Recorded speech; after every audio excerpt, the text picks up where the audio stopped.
આપણે એટલું વાગ્યું છે ને હવે આપણે જો મગફળીનું નુકસાન આપણે કંઈક કેટલું હતું. રાઈટ ફેમિલી, તો કેમ છો બધા? મજામાં થશો તો મજામાં રહેવાનું. તો આપણે આવી જઈએ વાડીએ ફરી ઝાર વાવવા.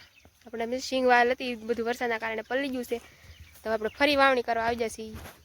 ઝાર વાવવાની છે. જો આપણે સરસ મજાના 2 બળદિયા તૈયાર છે. એ બાજુ આપણે ખાતર લાવેલા છે.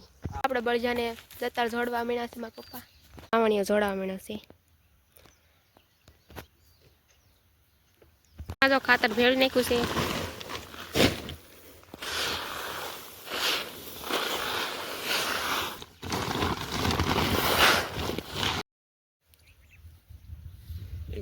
તો હવે જો આપણા બળદભાઈએ શરૂઆત કરી દીધી છે વાવવાની. તો આપણે જો એક કુથલ મારી આવ્યા છીએ.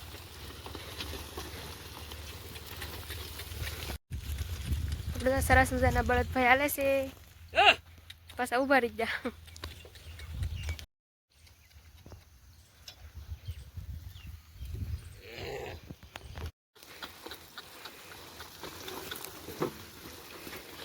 આપણે એટલું વાગ્યું છે ને હવે આપણે બીજી વાડીમાં જાય છીએ, કારણ કે આપણે ઘણું બધું નુકસાન થયું. વિડીયોમાં તો આગળ બનતા રહેજો.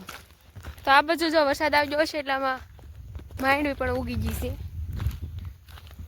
આ વરસાદમાં તો આપણે નહીં પણ બધા ખેડૂતોને નુકસાન થયું છે. તો આપણે ઘણું નુકસાન થયું, તો આપણે પણ વિડીયોમાં આગળ બનતા રહીશું. હજી ખૂટી જાય એવી પરિસ્થિતિ છે. આવી કંઈક વાડીના દ્રશ્ય છે. જોવામાં કેટલું બધું પાણી આવેલું હતું, એટલે ઘણું ખરું જમીનનું ધોવાણ થઈ ગયું. સખત 8 દિવસ વરસાદ વર્યો અને હજી એની પછી 4 થી 5 દિવસ બરાબરી, તોય પણ પાણી શરૂ છે. જો વરસાદનું વાડીમાં મગફળી હતી, તો જો પાથરા એમનું શું કહેવાય પીડ્યા રહેશે ને અડધા તણાઈને વી જશે.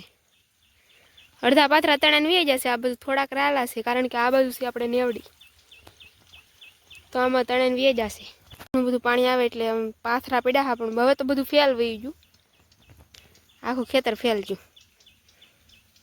જો આ બાજુ આપણું ખેતર છે, મગફળીનું પાથરા આખા પલ્લી જશે અને જો આખા કાળા મેં થઈ જાય. હવે તો એમાં લેવા નથી, કારણ કે સિંગ ને બધું બગડી ગયું છે. હાવ જો મગફળીનું નુકસાન આપણે કંઈક કેટલું હતું, બધું નુકસાન થયું છે.